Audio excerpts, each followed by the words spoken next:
Al igual que en el domingo pasado, el Señor Jesús nos sigue enseñando la forma como debemos de hacer oración, la forma como debemos orar para que lo que rezamos sea escuchado por Dios, le agrade la manera como le hablamos. Y es que a todos nos cuesta trabajo hacer oración. Es algo que en ocasiones nos resulta muy pesado, sea porque no sabemos, porque nos cansa, o porque muchas veces en la vida tan moderna, tan agitada que llevamos, no le vemos mucha utilidad. Nos gusta más lo efectivo, lo eficaz según nosotros, lo que nosotros mismos podemos hacer. Sin embargo, nosotros nos damos cuenta que en nuestra vida andamos para arriba y para abajo, y que somos ineficaces, ineficientes, y que muchas veces tanto esfuerzo y tanto trabajo no da frutos, no da resultados. Como dice uno de los salmos, es inútil que ustedes madruguen y que se desvelen hasta muy tarde.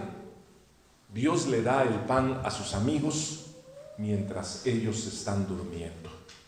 Es decir, Dios siempre está al pendiente de sus amigos, y realmente necesitamos descubrir el poder de la oración para que nuestras súplicas sean escuchadas y para que lo que pedimos sea concedido por Dios.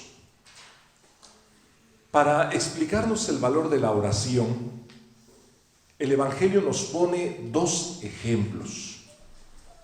El primero, el de un fariseo, que era un personaje que en tiempos de Jesús tenía fama de ser bueno, cumplidor de la ley, también una persona pues conocedora de la religión, es decir, como un modelo de personaje que a muchos les hubiera gustado ser o seguir en aquel tiempo. El problema es que este hombre se cree perfecto, está lleno de soberbia, y ese es el asunto, que todos tenemos la tentación de alguna manera de sentirnos como perfectos y de empezar a descalificar a los demás fijándonos en sus defectos. Fíjense ustedes cómo somos muy dados todos a criticar y a meternos en la vida de los demás, a juzgarlos, a descalificarlos, a decirles que están mal, a hablar detrás de las personas resaltando sus defectos. Siempre he creído que si nosotros pensáramos en la persona que más mal nos cae e hiciéramos una lista de sus defectos por los cuales nos cae tan mal, nos daríamos cuenta que esos defectos caben en los dedos de una mano.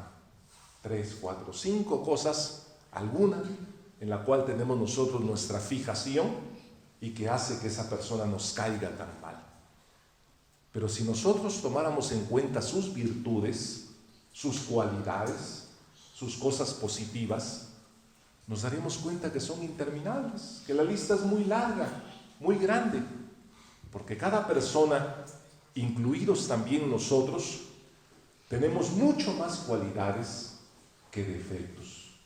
Y eso es algo de lo cual nosotros debemos de aprender a fijarnos, ser más positivos, no centrarnos en lo negativo de las personas, sino aprender a valorar sus cualidades. El asunto es que este fariseo se cree perfecto, y eso le hace descalificar a los demás, y hace una oración de pie, enaltecida. Dios mío, te doy gracias porque yo no soy como los demás, ladrones, injustos, ni adúlteros. Esa también podría ser nuestra oración, porque nosotros así nos sentimos. Muchas veces no tenemos nada de qué arrepentirnos según nosotros, no sentimos nada de qué acusarnos delante de Dios, porque nosotros decimos, pues yo no robo, yo no mato, yo no cometo adulterio, es decir, no hago nada que sea escandaloso. ¿De qué me voy a confesar? ¿De qué me tengo que arrepentir? Y eso es lo mismo que hace este fariseo. Te doy gracias porque yo no soy como los demás y tampoco soy como ese publicano. Además, ayuno 2 veces por semana y pago el diezmo de todas mis ganancias. En la moral era intachable y en lo religioso era muy cumplidor. ¿Quién no quisiera ser como él? Cualquiera pensaría que Dios está escuchando su oración y que está contento con su vida. En cambio, junto a él hay otro personaje que es un publicano. El publicano se le llamaba a aquel que era despreciable, despreciado por todos, que tenía fama de ser malo, que tenía fama de ser una persona, pues no de esas con la cual uno quisiera tratar, con la cual uno se quisiera llevar. A diferencia del fariseo que estaba de pie, dice el Evangelio que el publicano ni siquiera se atrevía a levantar los ojos al cielo y lo único que hacía era golpearse el pecho diciendo: Dios mío, apiádate de mí porque soy un pecador. Apiádate de mí. De esta manera, el Señor Jesús hace una afirmación que es sorprendente. La oración del publicano fue escuchada por Dios. La del fariseo, por soberbio, por engreído, por sentirse perfecto, fue despreciado por Dios.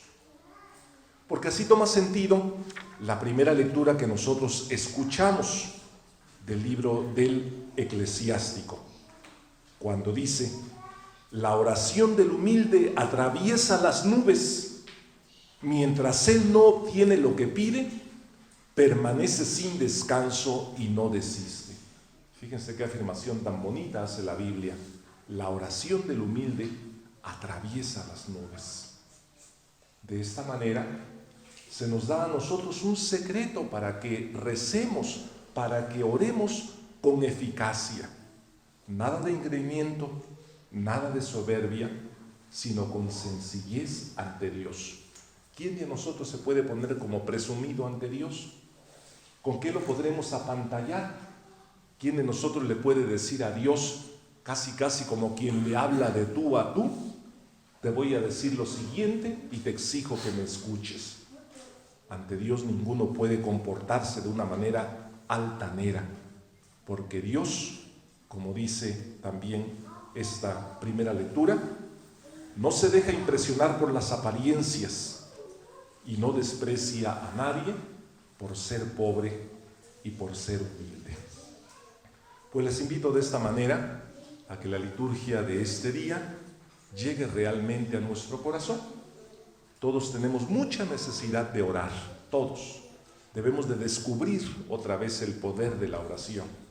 Todos tenemos necesidad de que Dios nos escuche, pero es importante que nosotros no nos presentemos ante Dios de una manera altanera, sino que reconociendo nuestras fragilidades, le pidamos perdón por nuestros pecados y le pidamos ayuda en la debilidad, en la fragilidad y en la necesidad. El Señor no está lejos de sus fieles.